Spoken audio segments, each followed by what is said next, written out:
Hi everyone, it's me. I make videos about secret societies, cults, and conspiracy theories. This series explores the hidden pathways that have shaped our world. Let's get started. Freemasonry. To some, it is just a fraternity, a brotherhood of men gathering in secret lodges to share rituals and charity. To others, it is one of the most powerful and dangerous organizations in history. The truth, as always, lies somewhere in the shadows. The origins of the Freemasons can be traced back to the late Middle Ages. Stonemasons, builders of cathedrals and castles, formed guilds to protect their craft. Over time, these guilds transformed into something stranger, a secret society with rituals, symbols, and a language of its own. By the 17th and 18th centuries, Freemasonry had spread across Europe. Its members included kings, philosophers, generals, and revolutionaries. The Masons spoke of enlightenment, reason, and brotherhood, but their secrecy drew suspicion. The Catholic Church condemned them, monarchs feared them, ordinary people whispered of dark conspiracies. Were the Masons behind the American Revolution? Some of the founding fathers, like George Washington and Benjamin Franklin, were members. Did they guide the French Revolution? Documents show that many revolutionaries gathered in Masonic lodges. In Europe, they were accused of plotting against crowns and churches, pulling strings from the shadows. The symbols of Freemasonry, the square and compass, the all-seeing eye, became tied to conspiracy theories. Some believe these symbols are hidden on currency, in monuments, even in the design of entire cities. Washington, D.C. itself has been called a Masonic blueprint.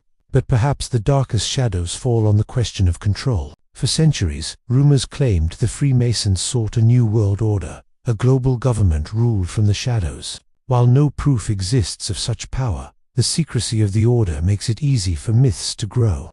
Today, we can find lodges almost everywhere, each with three main goals: brotherly love, relief, and truth. The trouble is, only so much is known about what goes on behind those closed doors. When you join, you take a vow of secrecy. You cannot reveal the rituals or pass judgment on other Masons. You must keep your word, honor your obligations, and never bring dishonor on the order. In return, you gain access to ancient traditions that bind you to men across time and space. You study texts like the Bible and the Quran. You learn lessons through allegory and metaphor, and you take part in ceremonies that reenact the journey of life. There are several degrees of initiation, each building on the last. As you progress, you take on new responsibilities and earn new titles.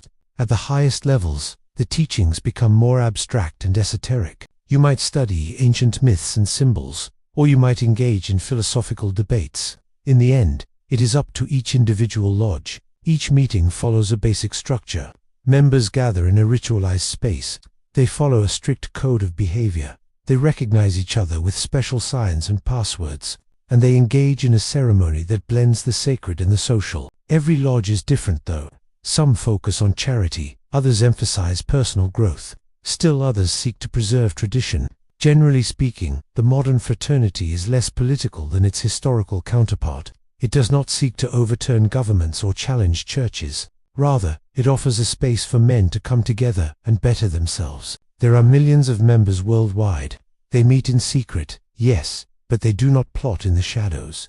They are not the masters of the world, but their history proves how secret societies can shape revolutions, fuel fears, and become the center of humanity's darkest suspicions.